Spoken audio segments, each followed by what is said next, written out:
He kissed our daughter goodnight, walked out the front door, and never came back. For 6 months, I told myself he was dead. People believe that being born wealthy protects you from betrayal. The truth is, money just makes the lies more elegant. I grew up inside a glass tower my father built. By the time I turned 32, I was running half of his real estate empire. Magazines called me a power broker. Boardrooms parted when I entered. But none of that meant anything compared to the 2 people waiting for me at home, my husband, Leo, and our 4-year-old son, Matteo. Leo wasn't from our world. He grew up in a small town, repaired motorcycles for a living, and had calloused hands that never held a silver spoon. The first time my father met him, he didn't shake Leo's hand. He just looked at his boots and said, "I hope you're not expecting an office." But Leo never wanted an office. He wanted to teach Matteo how to build birdhouses. He wanted to make me coffee before dawn. He remembered the name of my childhood dog. He was the kind of man who fixed a leaky sink at 2 a.m. without complaining. We were married for 7 years. To everyone outside our gates, we looked like a fairy tale. But inside my father's penthouse, every dinner was a cold war. My father never raised his voice. He didn't have to. He'd just swirl his wine and say things like, "It must be exhausting to prove you belong." One night, after Leo went upstairs to put Matteo to bed, my father leaned across the table. "You're still young enough to correct a mistake," he said quietly. "Daniel's son is back from London. He's a surgeon." I set down my fork. "I'm married." "Marriage is a contract," he replied. "Contracts get restructured." I didn't sleep that night. But I also didn't tell Leo. I told myself my father was just being his usual ruthless self. I told myself love would win. Then the rain came. It was a Tuesday. I'd been in meetings until 9 p.m. When I walked into our townhouse, the lights were off. That was unusual. Normally, Matteo would hear the garage door and come running in his pajamas. "Leo?" No answer. I walked through the kitchen. A single envelope sat on the marble island. My name was written in Leo's handwriting. Inside were divorce papers, already signed by him. My first thought was this is a joke. Then I ran upstairs. His closet was empty. Matteo's bed was made, but his favorite stuffed rabbit was gone. So was his small blue suitcase. I called Leo 37 times in 2 hours, straight to voicemail. I called his brother. Haven't heard from him. I called his best friend. Sorry, Elena, no idea. At 6 a.m., my father showed up. I don't remember inviting him. He picked up the divorce papers, read them once, and tossed them back onto the table. "Finally," he said. The janitor swept himself out. I stared at him. He took Matteo. He'll bring the boy back when the money runs out. My father poured himself coffee. "Sign the papers. Let's end this embarrassment." My hands were shaking. "I'm not signing anything until I find them." My father laughed without smiling. "You're a billionaire, Elena. You don't chase a man who left you. You replace him." But something in my gut refused to believe Leo would vanish without a reason. He wasn't a runner. He was a fixer. I folded those divorce papers and locked them in my nightstand. I told my father I'd sign when I saw Leo face to face. He looked at me like I was a child who didn't understand gravity. "You'll regret this." 6 months passed. 6 months of private investigators. 6 months of empty leads. 6 months of my father repeating the same phrase. He found someone younger. Move on. I almost believed him. Almost. Then I visited one of our construction sites on the south side of the city. A new commercial tower. I went because the project manager kept missing deadlines, and my father wanted me to put the fear of God into the crew. I was wearing a black blazer, heels that sank into the mud, and a hard hat that didn't fit. Dust was everywhere. Men were shouting. Cranes groaned overhead. And then I saw him. He was carrying a 40-pound bag of concrete mix across his shoulder. His work boots were split open at the toes. His shirt was torn at the collar. His face was streaked with grime. But I knew that jawline. I knew those hands. It was Leo. My legs stopped working. My lungs stopped expanding. For 3 full seconds, I didn't breathe. The project manager was still talking about rebar schedules. I walked past him without a word. My heels clicked against the gravel, then against wet cement. Workers turned to stare. I didn't care. When I was 10 feet away, Leo looked up. The bag of concrete slid off his shoulder and hit the ground with a heavy thud. His eyes went wide, then terrified, then empty. I didn't slap him. I didn't scream. I just stood there, shaking, and said, "You have 10 seconds to explain before I burn this entire site to the ground." He swallowed hard. "Elena, you shouldn't be here." "My son," I whispered. "Where is my son?" Leo glanced around at the other workers. They were pretending not to watch. He took a half step closer. "He's safe.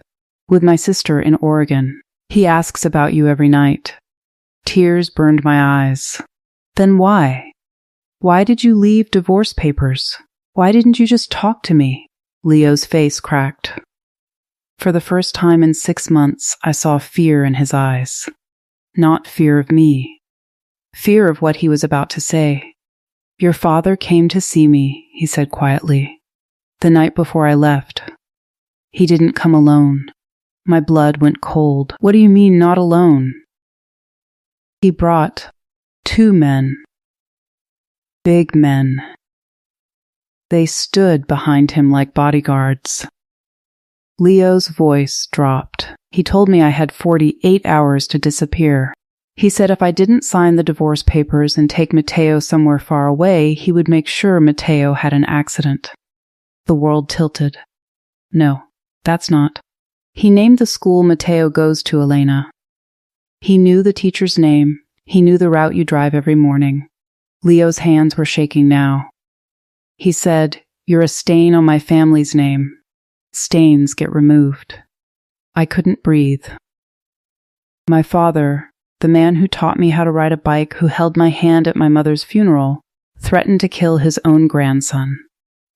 "He made me promise not to tell you," Leo continued. "He said his people would know if I talked. He said you'd never believe me anyway, that you'd always choose the money." My knees buckled. I grabbed a steel beam to stay upright. "So you just left?" My voice was barely audible. Leo nodded. "I thought if I disappeared, he'd lose interest. I've been working construction for 4 months, moving between sites, sending money to my sister when I can. I was going to wait until Matteo turned 18, then find you." 18? I gasped. "That's 14 years. It was the only way I could keep him safe." Leo's eyes were wet. "I never stopped loving you, Elena.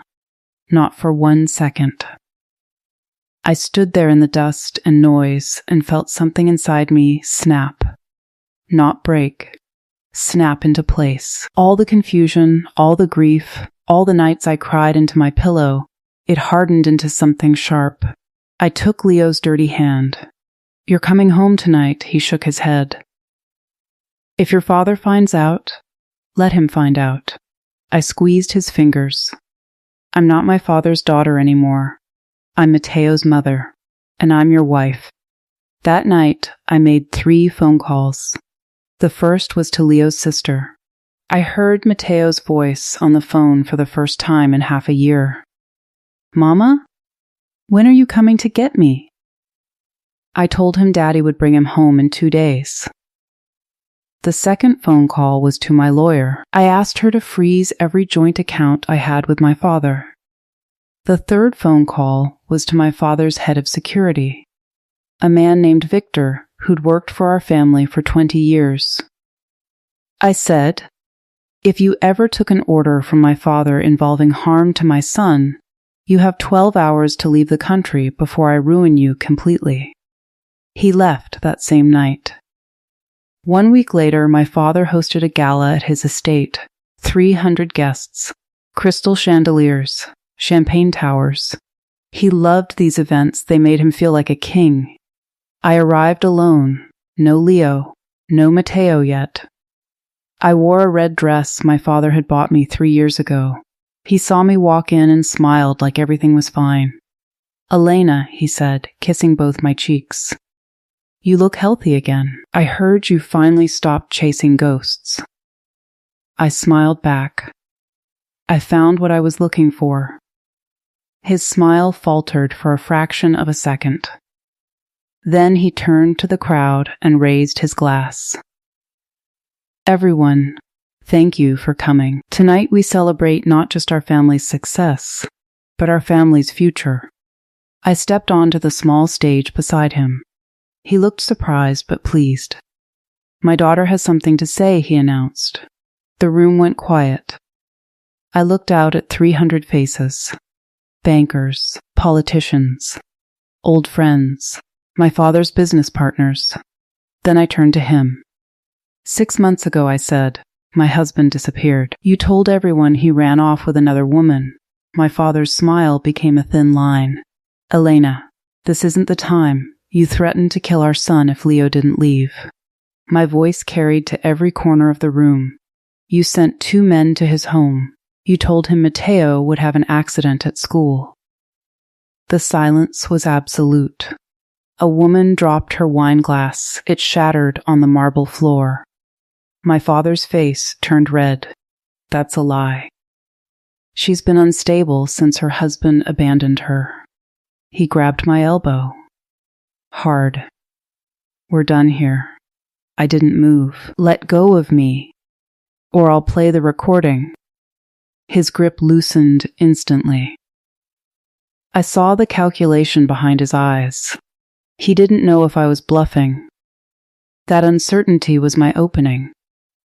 "I have sworn affidavits from 2 of your former security staff," I continued. "I have bank transfers showing you paid Leo's brother to stay silent. And I have a plane ticket that proves you flew to Oregon 3 months ago to make sure Matteo was still hidden." None of that was true. But my father didn't know that. His face went pale. "So here's what's going to happen," I said, calm as glass. "You're going to transfer controlling interest of the company to me. Tonight. You're going to resign from the board, and you're going to sell the penthouse and move to the Florida condo where you can't hurt anyone." He laughed, but it was hollow. "You have no authority to demand any of that." "I own 30% of this company," I replied, "and in about 10 minutes, every single person in this room is going to get an email with a summary of what you did to your own grandson. The board will remove you within a week. You can leave now with dignity, or you can leave in handcuffs. I don't care which." My father stared at me for a long, terrible moment. Then he turned to the crowd. "This family is broken," he announced. "Because of her." He walked out the side door. No one followed him. I stood alone on that small stage for what felt like an hour. Then Leo walked in from the back of the room. He was wearing a borrowed suit that didn't quite fit. His hands were still rough from construction work. He walked up the steps and stood beside me. "Is it over?"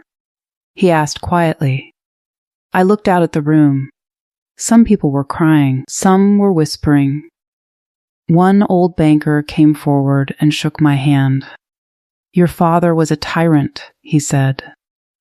"You just saved this company." I turned to Leo. "No," I said. "It's not over. It's just starting." 2 days later, I flew to Oregon. I walked into Leo's sister's living room. Mateo was building a Lego tower on the carpet. When he saw me, he didn't run. He froze. Then he whispered, "Mama?" I knelt down. "Baby, I'm here. And Daddy's here. And we're never leaving you again." He crashed into me so hard we both fell over. He was smaller than I remembered. Thinner, but his laugh was the same. We drove back together, Leo in the passenger seat, Mateo in the back holding his stuffed rabbit, watching the trees turn into highways. That was 3 years ago. My father still lives in Florida. He calls once a month. I let it go to voicemail. The company is mine now. I fired the board members who knew about his threats. I hired women. I hired single mothers. I built a childcare center in the main office. Leo doesn't work construction anymore. He runs a nonprofit that teaches trades to at-risk kids. He comes home with dirt under his nails and sawdust in his hair. I kiss him anyway. Mateo is 7 now. He knows his grandfather did something bad, but he doesn't know the details. Maybe someday I'll tell him. Or maybe I'll let him grow up believing that families protect each other. Last night, Leo and I sat on the back porch after Mateo went to sleep. The sky was full of stars. He took my hand and said, "Do you ever regret it, walking away from all that money?" I leaned my head on his shoulder. "The money was never mine," I said. "You were." He didn't say anything. He just squeezed my hand. And that was enough.